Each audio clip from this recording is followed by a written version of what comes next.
Hi there, this is Roger DeSessa. I'm going to talk today about my journey with my rotator cuff surgery. First of all, this is just my journey. These are not recommendations for you necessarily. I would always say talk to your surgeon and your physical therapist. I'm just going to tell you what's really worked for me, what hasn't worked for me, so some ideas and things to keep in mind. So first of all, let me start. Everybody has their own set of situations and circumstances when it comes to their particular health, their injury, what's happened to them. So with mine, it was a traumatic injury. Landed on my shoulder. I ruptured my AC joint with a grade 3 separation of my AC joint with 2 ruptured ligaments, and also I tore the supraspinatus tendon on the top of the shoulder. It was a mild to moderate tear. When I had gone in to discuss this with the orthopedist, we agreed that repairing the AC joint was probably not the direction to go, and I was kind of happy to hear that, just because it's a really long and very lengthy period where you're healing. 9 months out, pretty extensive. Now that being said, with the surgery itself, I had one anchor put in, and well, I'll talk about this in a minute, but the anchoring isn't the thing that is actually fixing the problem. Okay, we'll get into that in a bit. Now, I am 4 weeks out from the surgery, and I got to tell you, it's been a heck of a journey. So let's just talk about first, like going into the surgery. The things that were really helpful for me was, one, I had a few advantages. I'm a pretty fit guy. I'm healthy. I'm a runner. I like to run. I like to stay active. High VO2 max. Also good strength. So when I did the injury, there wasn't retraction of the muscle, and there was no atrophy. So I really kind of started off in a pretty good place. So if that's you, then good. And by the way, if you're the kind of person who had an injury like I did with the AC joint separation and the tear, reach out to me. Like, put a little thing in the comment section. I'd love to hear about your story as well. Now, moving forward, going into the surgery, I understood a bit about nutrition. So I do recommend, before you have the surgery, really pay attention to removing any anti-inflammatory foods. Things like refined sugars, simple carbs, processed food, any seed oils. Just try to keep it like lean meats, proteins, healthy fats, fruits, and vegetables. Really, you're better off that way heading into it. Reduce inflammation as much as possible. You want to make sure that when you're going in, you are prepared with a good ice machine. Like, I really found this was extremely valuable for me. And when you get your ice machine, don't fill it up with ice water every time. Use the water bottles, freeze the little water bottles and put them in there. I usually did like 5 or 6 water bottles and a little bit of ice, and then I could just rotate those through the freezer. So that worked out really, really well. Just a little pro tip for you. After the surgery, the first week was pretty rough. I tell you, the first 3 days was pretty rough. One, you're going to want to be in a recliner. You're going to want to keep this thing on like 24/7, with the exception of showering, which you're probably not going to do for the first 3 days anyway. Get a comfortable set of clothes. I took an old t-shirt and I cut up the side here so I could get it on and off really easily. Found that extremely helpful. Shirts with zippers are going to be like a really good tool to have. If you want to like really take a shortcut, just get an old like cycling jersey. Those sometimes have zippers on them if it's during the summer, because it's a short sleeve. The zippers make it a lot easier. Sweatpants, comfy pants for the first 3 days, first week. Now, after the first 3 days, like I was pretty diligent about the icing. The medications are extremely important, especially for sleep. You don't want to let anything interfere with your sleep. So I did follow through with the medications. I'm really not a big fan of like the non-over-the-counter, Tylenol, Motrin. I took a couple of them. It really didn't do much for me. I just stuck with the prescription medications. And as soon as I was able to, right about, I want to say like day 5, day 6, I was able to start weaning myself off of them. So I was just taking them at night, and then down to once a night, and then half a dose at night, and then boom, I was just done with them. So you try to get off of those kind of quickly. I know discomfort sucks, but here's the deal.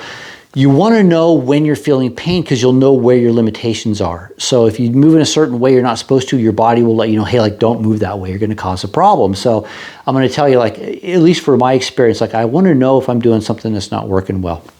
Now, as far as the sling goes, I met with my orthopedic surgeon 1 week out after the surgery. He said he cleared me to go ahead and start working out. I've got a recumbent stationary bike. Man, that is the way to go. If you don't have one, see if you can get access to one. If you're going to go to a gym, and I do recommend like at least do some walking, but be very, very careful. The reason why you don't want to go out and do a whole lot of stuff is that one, you don't want to risk falling. If that's something for you, like there's a chance, just keep it safe, okay? The other thing is that you don't want people bumping into you. So I've kind of avoided a few of the outdoor activities with people because I just don't want anybody like actually knocking into me. And so if you can get to a recumbent bike and your doctor gives you the okay, that's a great way to go. And I was on mine 30 to 60 minutes a day, 3 days a week. Also, the other thing that really helped a lot is I don't want the other side to atrophy and fall apart while this is healing. So I got some weights that I could do at home. So I've been working out the good side to make sure that I can keep that healthy and strong. Everything I can do, like doing grip strength on this right hand, a ball, do that, squeeze it several times throughout the day. Really push yourself on keeping those forearm muscles strong. Obviously, you're not doing a whole lot here, but if you can keep that strong, that's going to help you with the healing process as well. Now, I can tell you there's a lot of information out there from a lot of different people, even orthopedic surgeons that say, yeah, get things moving as soon as you can, to like, don't do anything for the first 6 weeks. Now, I've kind of dove into this just a bit. The reason being, like some doctors are kind of a little more gung-ho on getting things to move, is that they don't want you to atrophy too much, but I'm really following this along now with the different doctors, and what I really think the prudent idea is that don't move it until your orthopedist says it's okay to do so. The first set of exercises were like pendulum exercises, and I was okay with doing that. I rushed into my doctor told me, go check out your physical therapist, see him after 4 weeks. Well, I went in after 2 weeks thinking maybe I can like move things along a little quicker. It was not a good idea. Not that the physical therapist did anything wrong. I wasn't ready for the kind of movement at that point yet. So I went another week before I went back in again. And the therapist was really good. They were gentle with me, showed me some basic things to do to get things started. And I'll tell you what, let me give you the first of things that you don't want to do, okay? Mainly, you don't want to do anything where you're moving your arm back into an extension, back and forward this way. You don't want to elevate it. You really just want to keep it like right to about here, just like this is. It helps with the blood flow, and it enables those tissues to form and meld. After 1 month, you're only at 20 to 25% healing. So that's good news because you got 80% healing to go, but don't rush things. Like really let things heal up the way they need to. Now, also I will say, as far as the nutrition, along with eating anti-inflammatory as much as possible, you want to add in good quality collagen from like even before you go in for the surgery. You want omega-3 fatty acid for the anti-inflammatory benefit. I'm sorry, I'm not saying you, I mean my experience, okay? Vitamin C was really fantastic, and vitamin D, which I got by being out in the sunshine and walking around Southern California. We have plenty of sunshine except for the last few weeks. But you really want to get outside and do some walking and get some sunshine on your body. Get that vitamin D, pretty important for the healing process as well. As far as the ice machine goes, the water bottles, I told you about that, it's good stuff. And then sleeping. Sleeping for me was a real challenge with this whole apparatus on. I made it through the first week, and then after I met with my orthopedist, he said, yeah, you're okay to sleep in bed. So I propped up all these pillows, and I did kind of not sleep in this because this was digging into my ribs, digging into my neck. I found that I wasn't sleeping well, and sleep is really important, that your body's rest, restore, and repair period. So for me, taking this off, but putting pillows around me so that I wouldn't roll over onto that side. So I'm only sleeping on my back or my left side, and I had a pillow underneath my arm just so I can keep it as much of a neutral position. So I was okay with that. If you're like a deep sleeper and your chance you can roll over, or you move things in a way you don't feel it, just don't. Just keep this on, sleep with it the best you can.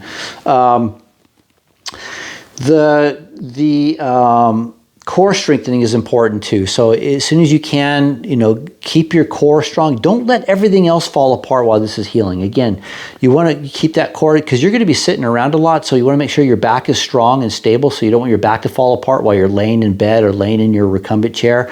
Move, walk around, do some like legs, some simple squats when you can, as comfortable. If you can, again, like look at the things you can do without moving your arm. Like I was okay with doing like some ab strengthening exercises, just really gentle. So those are the kind of things you can do. Look it up if you need to. Shoot me a message if you want to. I will say probably this last week, I'm kind of almost into week 5 now, has really been the best week. I'm feeling so much better. It's crazy because once in a while I get these like tinges of pain, like, oh, something will shoot me, like, oh no, I messed it up. Don't worry about it. You're probably going to be okay.